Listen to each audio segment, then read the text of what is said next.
Hello दोस्तों, आप सभी का बालाजी हिंदी की दुनिया में स्वागत है। मैं अमृता बर्नवाल, आपकी हिंदी एजुकेटर। कैसे हैं आप सभी लोग? मुझे पूरी उम्मीद है आप सभी लोग स्वस्थ हैं, मस्त हैं और अपनी पढ़ाई अच्छे से कर रहे हैं। आज हिंदी व्याकरण में वर्ण विचार पर ये चौथी क्लास है। चौथी क्लास शुरू करने से पहले हम तीसरी क्लास का रिवीजन करेंगे, फिर चौथा क्लास शुरू करेंगे। तो आइए चलते हैं, तीसरी क्लास का रिवीजन करते हैं। उच्चारण स्थान के आधार पर स्वरों के भेद। पंडित कामता प्रसाद गुरु के अनुसार उच्चारण स्थान के आधार पर स्वरों के दो भेद किए जाते हैं, अनुनासिक स्वर और निरनुनासिक स्वर। अनुनासिक स्वर, इनके उच्चारण में ध्वनि मुख के साथ साथ नासिका द्वार से भी निकलती है। कहने का तात्पर्य है कि जब हम बोलते हैं तो जो आवाज़ वो हमारे मुंह के साथ साथ नाक से भी निकलती है। अनुनासिक स्वर को सानुनासिक स्वर भी कहा जाता है, जैसे कहीं, आँखें, मैं आदि। दूसरा है निरनुनासिक स्वर, वे स्वर जिनका उच्चारण करते समय ध्वनि केवल मुख से बाहर निकलती है। यहाँ ध्यान दीजिएगा दोस्तों कि निरनुनासिक स्वर में जो आवाज़ है वो केवल मुंह से आती है, नाक से नहीं। उन्हें निरनुनासिक स्वर कहते हैं। इन्हें मौखिक स्वर भी कहा जाता है। निरनुनासिक स्वर को मौखिक स्वर भी कहा जाता है। अनुनासिक और निरनुनासिक स्वर को निम्नांकित तालिका द्वारा समझा जा सकता है। अनुनासिक आ शवार, निरनुनासिक आ शवार। अनुनासिक आ बाट, निरनुनासिक आ बाट। अनुनासिक ई कहीं, निरनुनासिक ई कही। अनुनासिक उंगली, निरनुनासिक उगली, मतलब उगलना। चौथा है जिह्वा की स्थिति के आधार पर स्वरों के भेद। जिह्वा की स्थिति के आधार पर स्वरों के तीन भेद होते हैं। नंबर 1 है अग्रस्वर, नंबर 2 मध्य स्वर, नंबर 3 पश्च स्वर। यहाँ पर एक ट्रिक के माध्यम से समझेंगे कि मध्य स्वर जो है वो छोटा आ है और बाकी छोटा आ अर्थात तीन जैसी आकृति जिसमें बनी है वो सभी पश्च स्वर हैं, और तीन जैसी आकृति को छोड़कर जो बच रहे हैं वो सभी अग्रस्वर हैं। ऊपर देखिए अग्रस्वर में ई ए में तीन जैसी आकृति नहीं है।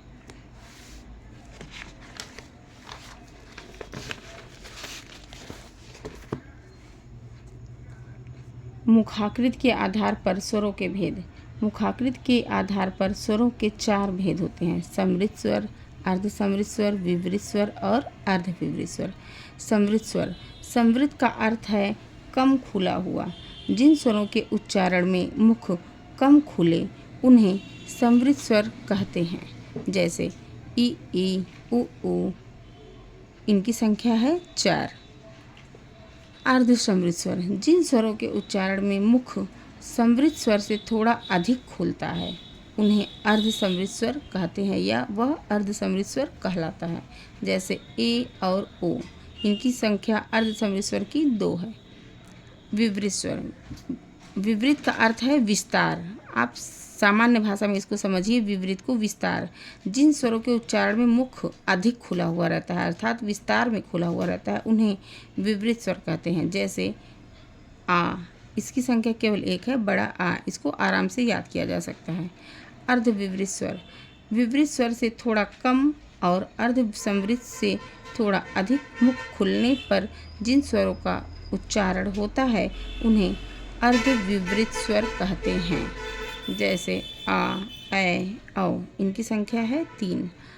आ, अंग्रेजी का आ भी अर्धविवृत स्वर है, इसको ध्यान दीजिएगा आप। और ये नीचे सबसे ज़्यादा इम्पॉर्टेंट फैक्ट है, मोस्ट इम्पॉर्टेंट फैक्ट, जिसको आप सभी अच्छे से नोट करिए और इसको अच्छे से याद भी करिए। भोलानाथ तिवारी ने संयुक्त स्वर ए, ओ, ए, औ को संध्यक्षर भी कहा है। नंबर 2, कामता प्रसाद गुरु ने उच्चारण के कालमान के अनुसार स्वरों के 2 भेद लघु और गुरु किए हैं। तो ये रहा हमारा तीसरी क्लास का रिवीजन। आइए अब आज चौथा क्लास पढ़ते हैं। आज चौथे क्लास में हम पढ़ेंगे अनुनासिक, अनुस्वार, विसर्ग, अयोगवाह किसे कहते हैं। अनुनासिक आ, जिन स्वरों का उच्चारण नाक और मुंह से होता है उन्हें अनुनासिक कहते हैं। नाक और मुख दोनों से, जैसे दांत है, आंगन है, चाँद है और गाँव है इत्यादि शब्दों को बोलते समय हम खुद अनुभव कर रहे हैं कि जो हम उच्चारण कर रहे हैं वो नाक और मुंह दोनों से ध्वनि निकल रही है। अनुस्वार अंग। अनुस्वार वर्णों के उच्चारण में श्वास केवल नाक से निकलता है। ध्यान दीजिएगा कि अनुस्वार वर्णों का जब हम उच्चारण करते हैं तो जो सांस है हमारी वो केवल नाक से ही बाहर निकलती है। यह स्वर के बाद आने वाला व्यंजन है। अनुस्वार क्या है? व्यंजन। इसको आप लोग नोट करिएगा कि अनुस्वार जो है वो व्यंजन की श्रेणी में आता है। अनुस्वार स्वर के ऊपर आता है, जैसे कंकड़, शंग, गंगा, लंगूर आदि। विसर्ग आहा। विसर्ग स्वर के पीछे आता है, अतः विसर्ग भी व्यंजन वर्ण है। इसको भी ध्यान दीजिएगा दोस्तों कि विसर्ग भी व्यंजन वर्ण है। विसर्ग कंठ वर्ण भी है, अर्थात इसका उच्चारण जो है वो कंठ से होता है। जब हम बोलते हैं तो आवाज़ हमारी कंठ से आती है, जैसे दुख, प्रातः आदि। अयोगवाह। अयोगवाह का मतलब ही है कि जिसका किसी के साथ योग ना हो फिर भी वह साथ साथ वाहन करे अर्थात चले, उसी को अयोगवाह कहते हैं। हिंदी वर्णमाला में अंग, अनुस्वार और विसर्ग को क्रमशः आ के साथ अंग और आहा लिखा जाता है। यद्यपि परंपरानुसार इन्हें स्वरों के साथ रखा जाता है, किंतु ये स्वर ध्वनियाँ नहीं हैं। इसको आप ध्यान दीजिएगा कि अयोगवाह जो है वो स्वर ध्वनियाँ नहीं हैं। संस्कृत व्याकरण की परंपरा में इन्हें अयोगवाह कहते हैं और इन अयोगवाह जो है ये स्वरों के बाद और व्यंजनों से पहले आते हैं। आपने देखा ही है कि स्वरों को जब हम स्टार्ट करते हैं तो शुरू में अ ई उ ए ऐ ओ औ अंग आहा। अंग आहा के बाद फिर व्यंजन स्टार्ट हो जाता है और अंग आहा से पहले स्वर है, तो इनकी स्थिति स्वर और व्यंजन के बीच की हो जाती है। अब आगे हम पढ़ते हैं व्यंजन। जिन ध्वनियों के उच्चारण में वायु रुकावट के साथ मुख के बाहर आती हैं उन्हें व्यंजन कहते हैं। व्यंजनों के स्पष्ट उच्चारण में स्वरों की सहायता लेनी पड़ती है। ध्यान दीजिएगा दोस्तों कि व्यंजनों का जब हम स्पष्ट उच्चारण करना चाहते हैं तो उसमें स्वर की सहायता हमें लेनी ही पड़ती है। स्वतंत्र व्यंजनों को केवल लिखा जा सकता है किंतु उनका उच्चारण संभव नहीं है। किशोरीदास वाजपेयी के अनुसार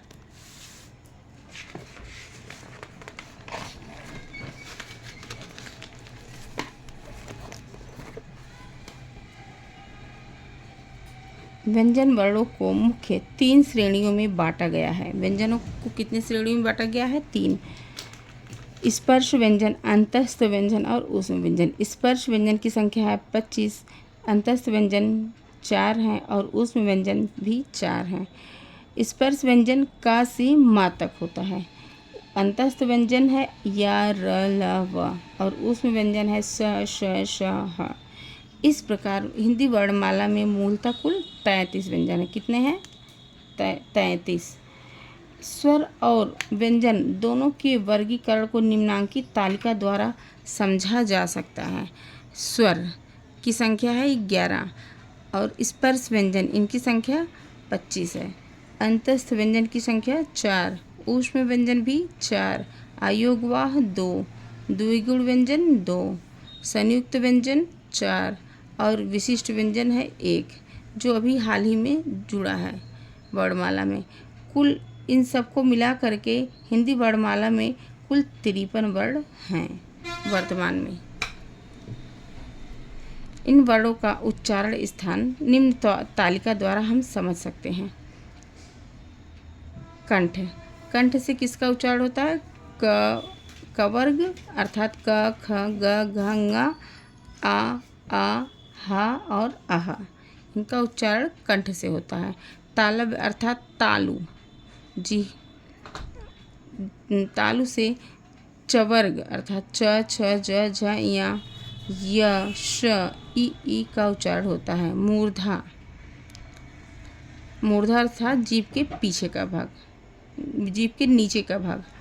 मूर्धा से ट वर्ग का उच्चारण होता है, अर्थात ट ठ ड ढ ड़ ड ढ श र री, इनका उच्चारण मूर्धा से होता है। दंत, दंत से तवर्ग का उच्चारण होता है। और लाशा का तवर्ग अर्थात त थ द ध न ल और श। वर्त से, वर्त से अर्थात दंत मूल, दंत मूल दांतों के मूल से उच्चारण होता है। न श ज र ला का। ओष्ठ,